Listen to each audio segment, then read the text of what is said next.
Queridos irmãos, saúde e paz, como é que vocês estão? Estamos aqui hoje reunidos para mais um período de estudos da Palavra de Deus na nossa escola bíblica sabática.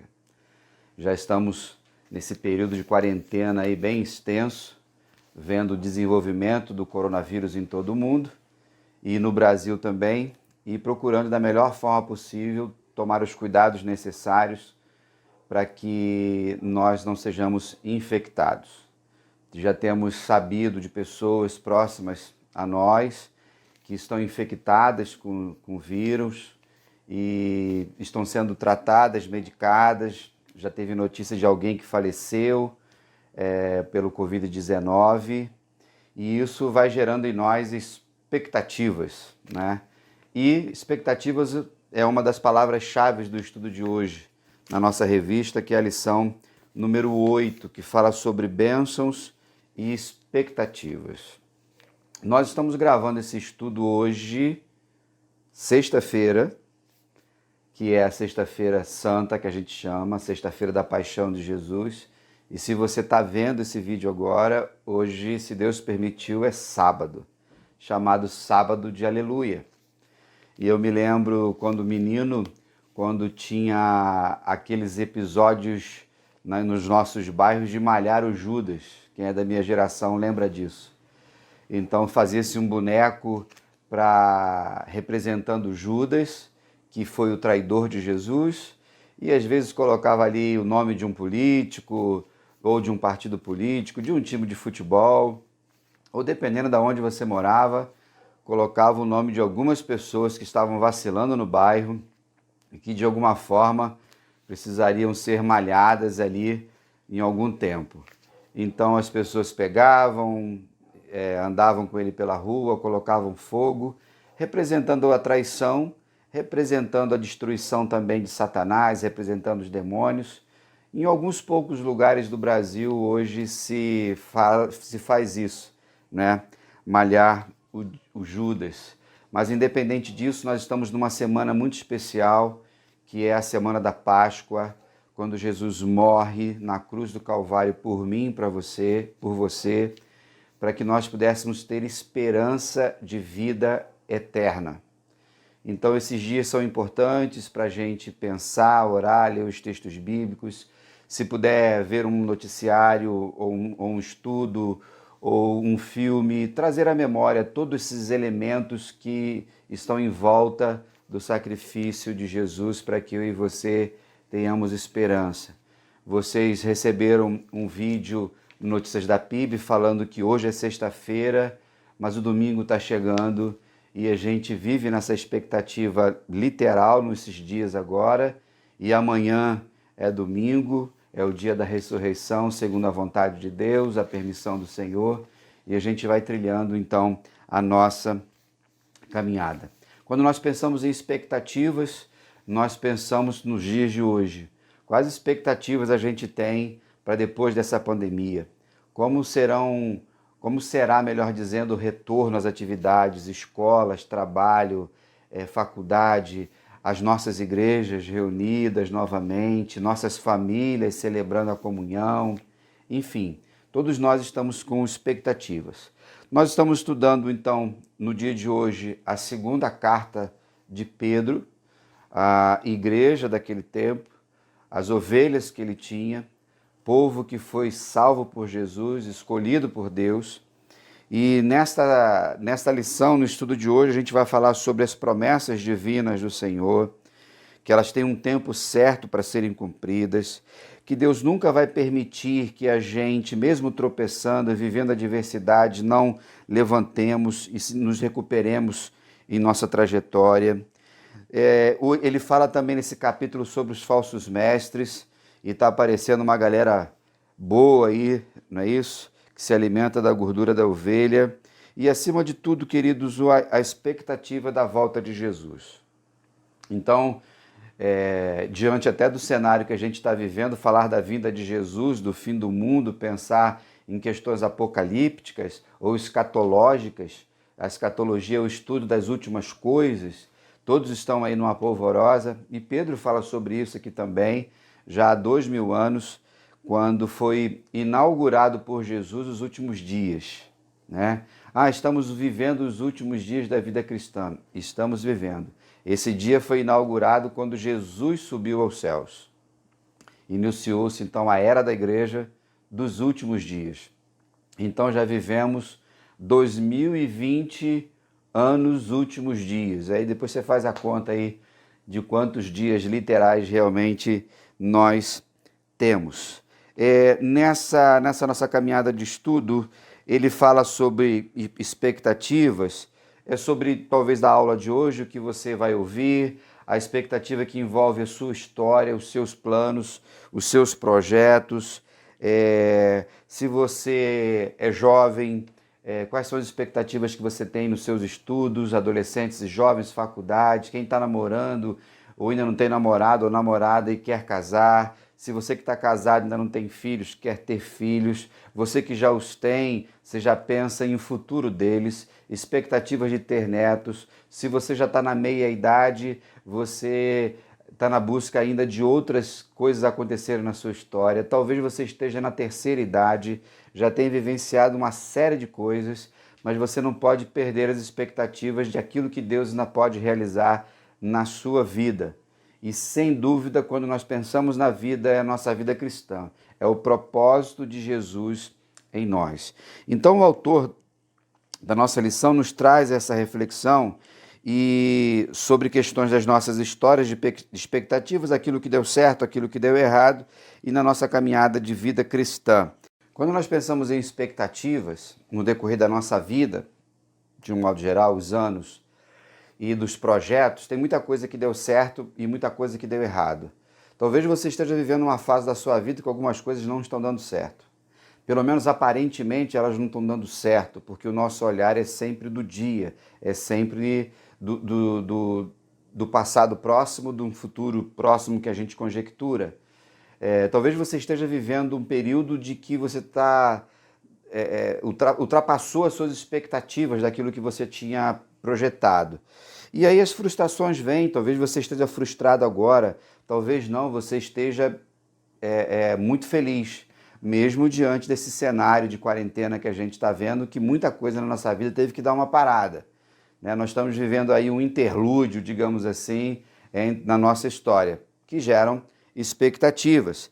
E aí, sobre andar com Jesus, quais são as suas expectativas?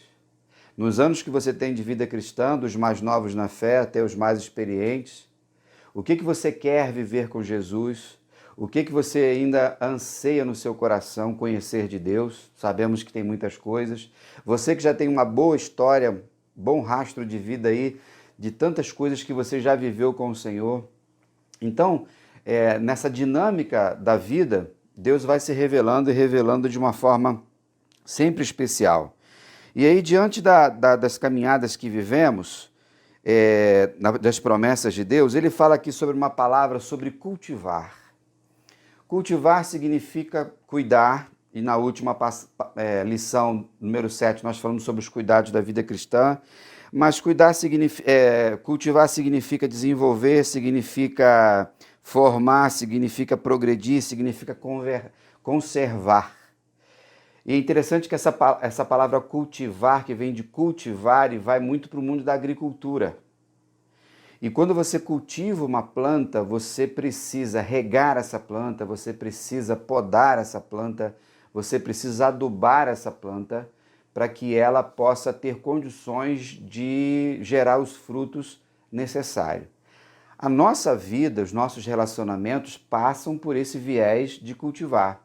Se você é casado e quer viver um casamento equilibrado e feliz, você tem que cultivar o amor pela sua esposa ou pelo seu marido. Se você quer que os seus filhos cresçam, se desenvolvam de forma também equilibrada, você precisa cultivar no coração deles a fé, a compaixão, a generosidade. Se você pensa na questão da sua carreira, do seu trabalho, esse cultivo, esse cuidar, esse ampliar horizontes também é possível, olhando a longo prazo. Enfim, cultivar a vida cristã é algo diário. Assim como eu preciso e você precisa comer, beber, precisamos beber água, precisamos comer os alimentos certos, que tenham as vitaminas adequadas para que eu e você tenhamos saúde equilibrada. Nós precisamos cultivar um sono adequado para que o nosso corpo produza os hormônios, a nossa mente descanse, o nosso cérebro possa processar as informações, inclusive a memória está relacionada ao cultivo adequado do sono. Na vida cristã, da mesma forma, irmãos, a palavra nos diz isso. Então o autor vai falar sobre 5 expectativas dentro desse texto dos 3 capítulos de 2 Pedro. Então a primeira expectativa, que a gente vê lá no versículo 3, não é, que fala sobre Deus nos dará tudo o que precisamos. Como nós gostamos dessa palavra tudo, não é verdade? E quando a gente lê determinados versículos fora do contexto, nós vamos sempre pensar no aspecto carnal do nosso egoísmo, nossos desejos, de que Deus vai fazer as nossas vontades iguais nós queríamos que os nossos pais o fizessem, ou os nossos filhos, netos, os sobrinhos querem que façamos. Mas quando nós pensamos em tudo, nós precisamos pensar no que o texto diz sobre vida e piedade. Deus não está falando de uma vida voltada para os desejos carnais. O apóstolo Pedro não fala sobre isso. Ele está falando sobre dons espirituais, ele está falando sobre revelação de Deus, ele está falando sobre o alimento importante espiritual para que eu e você caminhemos no cumprimento da missão a qual nós fomos chamados. Então essa expectativa de que Deus nos dará isso tudo faz com que eu e você possamos viver os ciclos dessa vida. Existem outros textos também importantes para nós, como Romanos 8, 28, resumindo que Deus não nos dará aquilo que nos fará mal, né? Ele tem o poder para fazer com que tudo coopere para o bem. Em Marcos capítulo 14, versículo 36, Deus nunca vai nos dar alguma coisa que seja contra a vontade dele. Romanos 11, 36, Deus nunca nos dará aquilo que não será para a glória do nome dele, para a importância do reino. Eclesiastes 3:1, Deus não nos dará aquilo que esteja fora do seu tempo. Esse texto é muito conhecido. Há um propósito de Deus em todas as coisas. Tiago capítulo 4, versículo 3 diz: Deus não nos dará qualquer coisa que pedimos para a gente esbanjar nos nossos deleites e prazeres pecaminosos. Então a primeira expectativa que eu e você podemos ter é que Deus vai suprir essas necessidades para que nós possamos conhecê-lo cada vez mais. Então, até o dia de hoje, se você me ouve e me vê, Deus está suprindo essa expectativa e está te dando condições de caminhar com fé. Eu e você não temos tudo o que queremos. Quando a gente conquista alguma coisa numa área, de repente a outra não está tão bem. Tem pessoas que conseguem chegar num determinado grau ou degrau da sua vida profissional ou acadêmica, mas a saúde já não é perfeita. Às vezes você está com um poder aquisitivo melhor, mas você não tem as pessoas que você gostaria de ter à sua volta para desfrutar dessas coisas. E assim a gente poderia elencar todas as outras coisas, mas o Senhor, no que tange o nosso relacionamento com Ele está sempre suprindo essa expectativa, e que você, nesse dia, que você possa crer nisso e caminhar dessa forma. A segunda expectativa que nós temos, e está lá no capítulo 1, versículo 4, é que nós seremos participantes na natureza divina. É interessante que hoje eu e Rosana, tomando café juntos, a gente estava conversando sobre isso, refletindo sobre a morte de Jesus, sobre a crucificação, a ressurreição, de estarmos com Jesus na eternidade. E lembrando do texto quando o apóstolo Paulo fala, e aqui Pedro também fala, que nós teremos a mesma natureza de Deus. Não teremos mais a limitação do pecado, nós não teremos mais esse corpo, teremos um corpo glorificado. E aí nós vamos ver Deus como Ele nos vê. Nós veremos todas as coisas como Deus as vê. Todos os mistérios que nós não entendemos agora, na eternidade nós vamos entender. E isso é expectativa para mim e para você.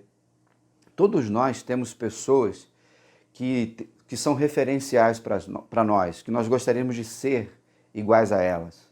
Não é isso? Às vezes pode ser seu pai, mãe, um professor, um empresário, um pastor, um missionário, todas as pessoas que estão. E bom seria que nós conseguíssemos chegar ao nível dessas pessoas. São expectativas. E muitas vezes nós conseguimos chegar, e em outros momentos a gente consegue ultrapassar isso. Agora você imagina, no que tange sermos iguais a Deus, termos a mesma natureza de Jesus. Isso o apóstolo Pedro nos dá essa esperança e eu e você precisamos caminhar. João fala sobre isso em 1 João capítulo 3, versículo 2, o apóstolo Paulo fala sobre isso em Filipenses capítulo 3, versículo 21, correto? Sobre vivermos isso e a nossa meta é a glória de Deus, é vivenciarmos isso com Deus em todo o tempo. Então, nós sabemos que diante daquilo que nós estamos vivendo, nós precisamos saber dizer não, irmãos, há tantas coisas que estão à nossa volta que são apelos carnais, que querem muitas vezes tirar a nossa comunhão com Deus. Já falamos na última lição sobre as tentações, sobre Satanás ao nosso redor, sobre ensinamentos errados. Hoje ele ainda fala mais uma vez sobre isso na sua segunda carta, eu falo daqui a pouquinho sobre isso. Então, não permita que nenhum sentimento carnal, algum evento, possa te distrair, te tirar dessa bênção. E eu e você sofremos isso. Às vezes concentramos o nosso olhar num problema e ficamos ali de uma forma completamente alienada, enquanto Deus está nos mostrando ou quer nos mostrar coisas muito mais profundas. Essa é a segunda expectativa. A terceira expectativa que nós temos é que, irmãos, nós teremos sempre socorro de Deus. No capítulo 1, versículo 10, ele fala que se a gente colocar em prática esses princípios, jamais tropeçaremos. É interessante a autoridade de Pedro e o chamado às suas ovelhas a viverem esse relacionamento com Deus, e se nós conseguirmos viver essa piedade, vivendo uma comunhão com o Senhor, jamais tropeçaremos. No entanto, pode haver com que, diante da nossa caminhada de altos e baixos, muitas vezes, a gente venha desanimar, tropeçar, mas nós temos uma garantia do socorro de Deus, da presença do Espírito Santo em nós. Não é porque você vai pecar hoje ou o Espírito Santo vai sair da gente. O Espírito Santo habita em nós, mesmo quando nós pecamos. Ele se entristece conosco, mas continua em nós, porque sem ele nós não andaríamos na verdade. Então, Deus está sempre nos socorrendo, mesmo quando nós falhamos. Sabemos que em todas as competições que nós praticamos, elas têm regras.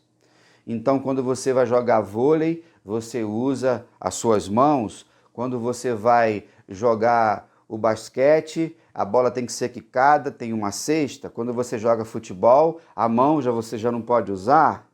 Tudo para que você possa ser bem-sucedido.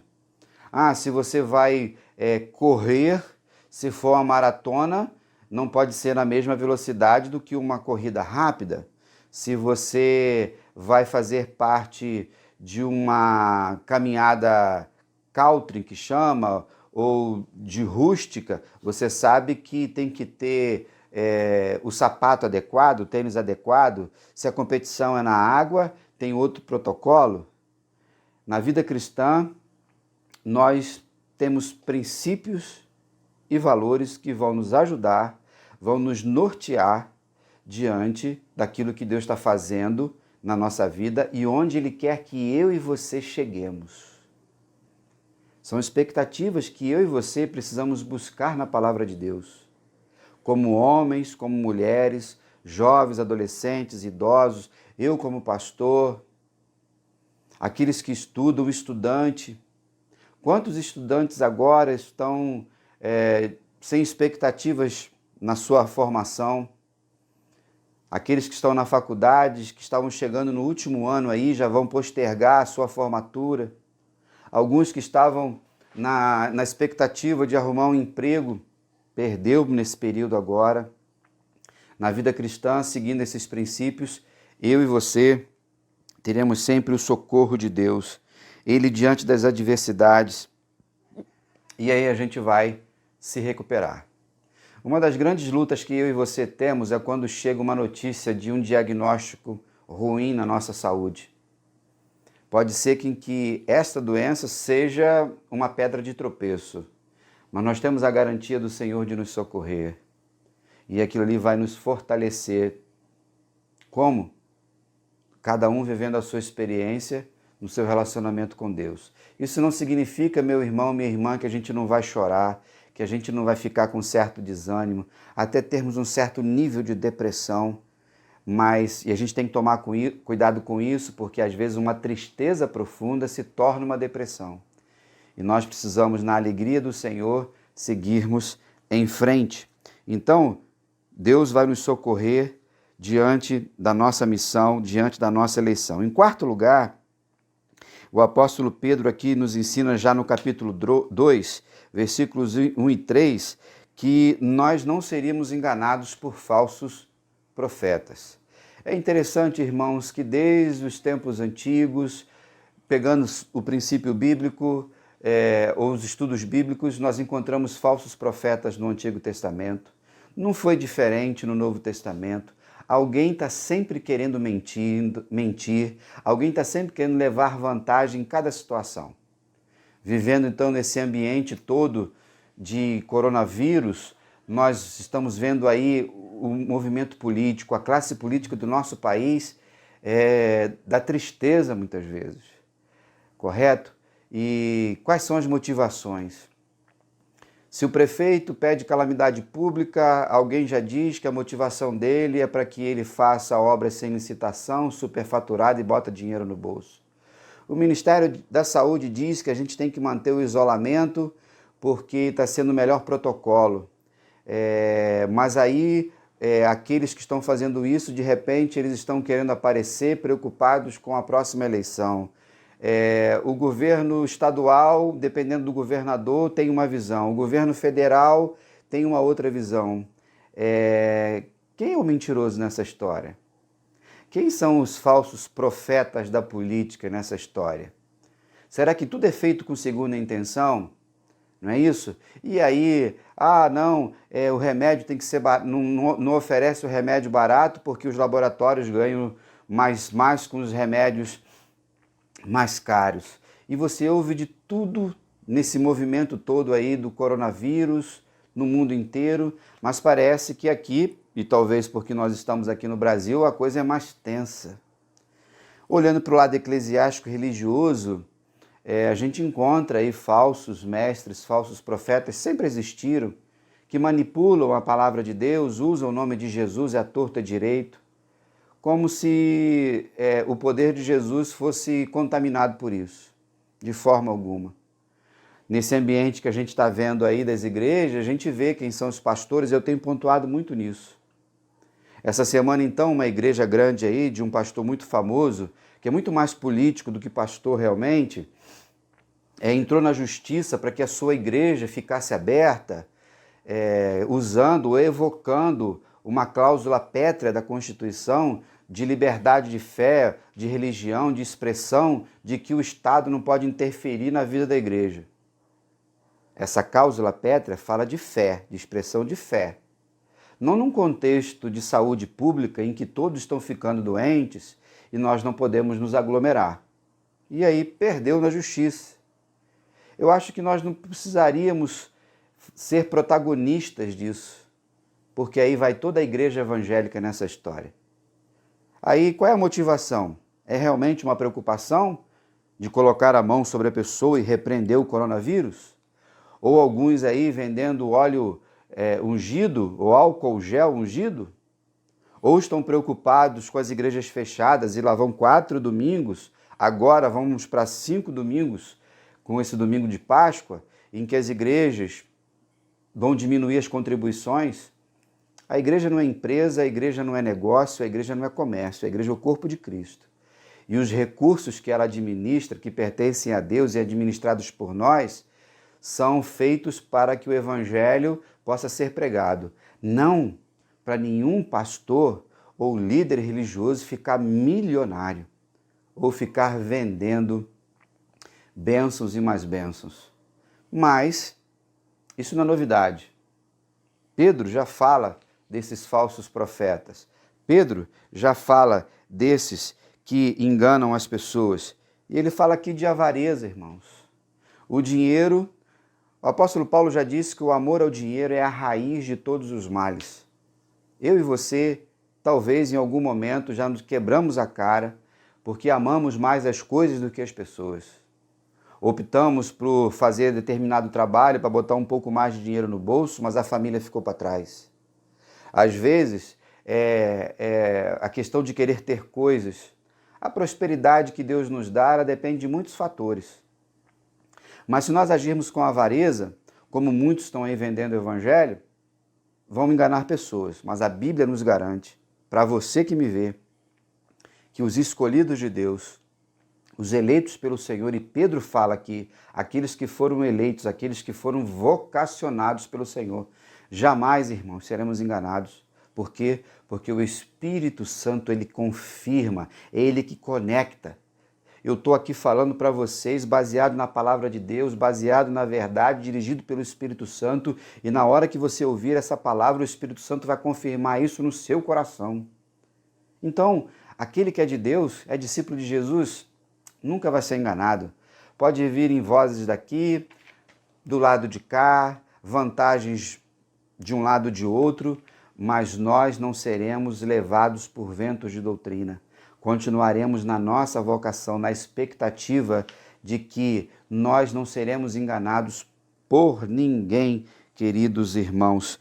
E aí é interessante, e se você participou do culto de oração na quarta-feira, eu preguei sobre Balaão. Lembra disso? Balaão, que foi contratado por Balaque para ir amaldiçoar o povo de Israel, porque Balaque estava com medo, o povo estava lá forte, crescendo. Balaão era um profeta que fazia profecias, era um tipo de agoreiro, mas Deus falou com ele, Deus falou para ele não ir, mas ele foi, e em vez de ir lá amaldiçoar, Deus o fez abençoar 3 vezes o povo de Israel. Pedro vai citar ele aqui. Os Balaãos que existiam no tempo de Pedro, e como existiam de hoje, que são profetas da injustiça, profetas que gostam de dinheiro. E eu acredito, queridos, que esse período agora da quarentena, desse coronavírus, vai fazer passar por um funil quem é pastor verdadeiramente, quem é missionário verdadeiramente, quem é diácono, quem é presbítero, todos nós, quem é cristão e discípulo de Jesus. Como eu tenho falado, ou viveremos uma apostasia e muitas pessoas não aparecerão mais nas nossas igrejas, não estarão mais em comunhão, ou viveremos um avivamento e os batistérios estarão cheios de gente ali sendo batizadas em nome do Pai, do Filho e do Espírito Santo. Isso pode acontecer? É uma expectativa. Eu confesso para vocês, e eu tenho falado isso, que tem sido uma oração diária minha, uma expectativa diária. E no nosso caso ali, da nossa comunidade de fé, que a PIB de Cascadura, que já vinha num desenvolvimento tão gostoso nesses últimos 3 anos, possamos viver um avivamento extraordinário, exponencial, que nenhum de nós vai saber explicar. Ou saberemos sim, que é Deus no seu agir com o seu Espírito, mas sem enganar ninguém. Então, tome cuidado com esses que estão aí, colocando a mão sobre os outros, expulsando supostos demônios, e nós sabemos que eles existem, a Bíblia diz, e eu acredito nisso, mas tem muitas coisas mentirosas por aí. Vamos ficar na palavra e cuidados com os balaões aí de plantão, correto? E ficando firmes na palavra do Senhor, cheio do Espírito Santo, caminhando na palavra de Cristo. Em quinto e último lugar, a quinta expectativa fala sobre futuro. O mundo está nessa expectativa. Alguns países já estão vivendo a diminuição das mortes, outros já estão subindo nessa famosa, esse gráfico aí, esse pico de pandemia. Nós aqui no Brasil, segundo o Ministério da Saúde, estamos no mês em que aumentará aí muito o número de mortes, estamos chegando aí a 1.000 pessoas que morreram. Mas tem país aí que está morrendo 800 por dia. Enfim, expectativas contra o futuro. Tem pessoas que vão à falência. Eu estava essa semana lá na região de Papucaia, como eu já falei para os irmãos, lá na reforma lá do sítio, lá, preparando várias coisas, e precisei pegar uma escada grande lá emprestada com um vizinho lá, um conhecido do pedreiro lá, que a escada estava no restaurante, o restaurante estava lá muito bonito, aí conversei com a pessoa que é a proprietária, aí eu falei assim, poxa, você teve que fechar ou você está funcionando, entregando? Ele falou assim, não, a gente ia abrir agora em abril. Nós reformamos tudo, está tudo muito bonito. No mês que eles iam abrir, não puderam por causa do Covid-19. Então o futuro desse restaurante, o sonho, o projeto dessa família, e o nome do restaurante é Mãe e Filho, podem ir por água abaixo, diante do cenário que se está. Porém, o apóstolo Pedro vai nos ensinar, na sua carta, que nós temos uma expectativa de futuro que envolve o que, irmãos? Um novo céu e uma nova terra. Nós encontramos já o profeta Isaías falando isso, já há 750 anos antes de Cristo, de que Deus faria isso. Então, nós vivemos nessa terra que é linda, maravilhosa, o que estraga é o pecado praticado por nós, seres humanos, mas a criação de Deus, nas suas nuances, na sua estação. Estamos no outono, hoje então aqui está uma tarde fria aqui na Tijuca, não é isso? Nós vamos observando tudo isso. Temos a garantia de que tudo isso vai ser restaurado, vai ser novo céu e nova terra. E aí essa expectativa, encontramos lá também Mateus 24, 30, quando Jesus fala da sua volta, não é isso? Nós sabemos que ele vai voltar para julgar o mundo, para consumar todas as coisas. Quando vai ser? Não sabemos. Alguns estão dizendo que esse coronavírus já é um dos sinais. Sem dúvida é. Mas se Jesus está perto ou longo, nós não sabemos. Porque já existiram outras pandemias como essas, inclusive muito mais severas. Já falamos aqui em outro momento também sobre a peste, espanhola, e que matou aí mais de 50 milhões de pessoas há 100 anos atrás. Mas é interessante que Pedro aqui, irmãos, fala muito sobre as coisas do céu, dos astros, que aí serão coisas muito extraordinárias. A gente sabe que existem guerras nesse momento acontecendo, a fome sempre existiu na Terra, o planeta é muito grande, os continentes são muito grandes, violência, injustiça, alguns acontecimentos interessantes na criação, mas ele fala dos astros, do céu. Jesus fala sobre isso também. Então são situações que nos geram expectativa. Apocalipse fala sobre isso. E no capítulo 2, irmãos, fala de habitarmos e vivermos com o Senhor na eternidade. Como a gente sempre fala, somos peregrinos aqui na terra, estamos de passagem. Essa semana eu estive lá no cemitério de Irajá, participando do sepultamento da irmã Josete, esposa do irmão Eri Lousada. Estava ali junto com ele, com a Cristiane, o filho, o Edinaldo, mais um genro, mais 2 amigos. A irmã Josete já tomou posse daquilo que ela creu. Nesse momento, outras pessoas. E é essa expectativa que precisa renovar o nosso coração a cada dia. Porque lutas e dificuldades a gente sempre vai ver. Jesus vai dizer, olha, não estejais ansiosos com o dia de amanhã. O dia de amanhã tem os seus cuidados, cada dia o seu mal. É o dia de hoje que a gente tem que viver. E aí tem dia que é bom, tem dia que é ruim. Aqui em casa, terça-feira que passou, foi um dia triste. Já começou de manhã. Por quê?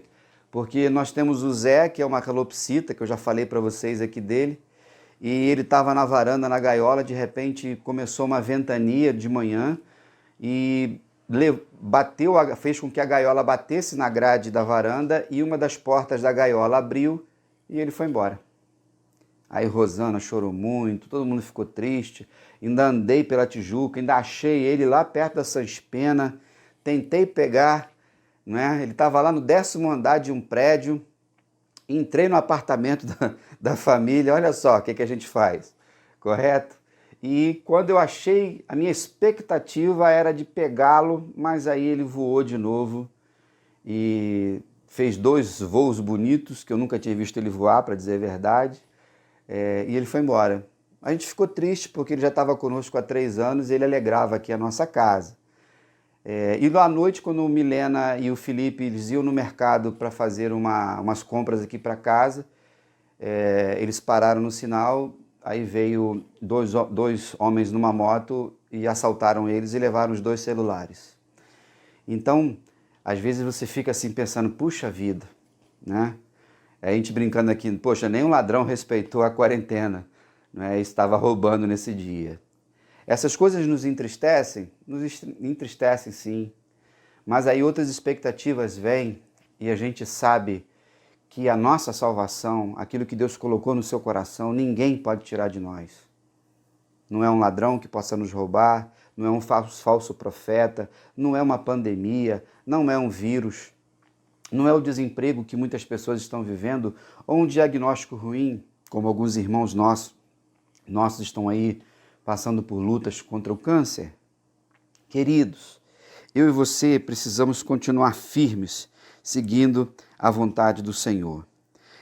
Lá no finalzinho do capítulo 3, no versículo 18, ele diz assim: antes, crescei na graça e no conhecimento de nosso Senhor e Salvador de Jesus Cristo. A Ele seja dado glória, agora e na eternidade. Amém. Eu e vocês vivemos em dois mundos, 2 contagens de mundo. E você já ouviu falar sobre isso na escola bíblica, eu pregando, algum outro pastor pregando, ensinando sobre o tempo cronos. Não é isso? Cronologia é o tempo linear, os dias, meses, anos e séculos. E tem o kairos, que a gente fala que é o tempo de Deus. Eles se coadunam, eles se juntam em muitos momentos da nossa história. Parece, querido irmão, querida irmã, que o nosso tempo aqui, o cronológico, está completamente distante, separado do tempo de Deus, mas não está não. Às vezes está caminhando junto e a gente nem percebe. Então o kairos de Deus, que é o tempo oportuno, que é o tempo correto, que é o tempo certo dele revelar, vai sempre gerar em nós bênçãos, vai sempre gerar na gente alegria e sempre expectativas espirituais. Quando ele termina a sua carta, ele fala da graça, ele fala de servirmos ao Senhor Jesus, olhando para a eternidade que eu e você estamos caminhando. Amém? Que Deus continue abençoando a sua caminhada nesses dias. Amanhã, domingo, culto da ressurreição às 10 horas da manhã. Estamos ainda preparando o material para fazermos a gravação do culto. Como eu falei na semana passada, compre um pão, compre aquele cálice de vinho, aquele suco de uva, prepara a sua mesa com aquelas pessoas que estão à sua volta, tá bom? Se você está sozinho em casa, faça isso com graça e amor, com reverência. Se você está com seu cônjuge, com seus filhos, com seus netos, irmãos, primos, bota todo mundo à mesa. Será um dia diferente e muitos de vocês estejam talvez em expectativas. Mas queria desde já te orientar, porque de repente alguém já pode estar com dúvida. A pessoa que está aqui na minha casa, meu marido, ele não é crente, ele não é batizado, o meu filho está na igreja, mas não é batizado. Essa Páscoa que a gente vai celebrar, ela vai ser diferente. Chama as pessoas que estão na sua casa, que estão aí com você. Mesmo que ela esteja afastada de Jesus, ela não esteja congregando na igreja, talvez será um dia, nesse momento que vocês estarão juntos, virá algo de Deus especial, que eu não sei o que é ou o que possa acontecer, mas você vai comer o pão e tomar o cálice junto com essas pessoas que você ama. E aí eu queria que você lesse ali Êxodo capítulo 12, quando Moisés vai instituir a Páscoa. Eu vou trabalhar em cima desse texto amanhã, a importância da família reunida. e tentar trazer algumas lições para os nossos dias hoje, tá bom? Que Deus continue revelando a sua graça e juntos a gente vai estudando a palavra dele com expectativas sempre de que o Senhor nos ama muito de forma intencional e incondicional. Que Deus te abençoe, fica na paz e até a próxima.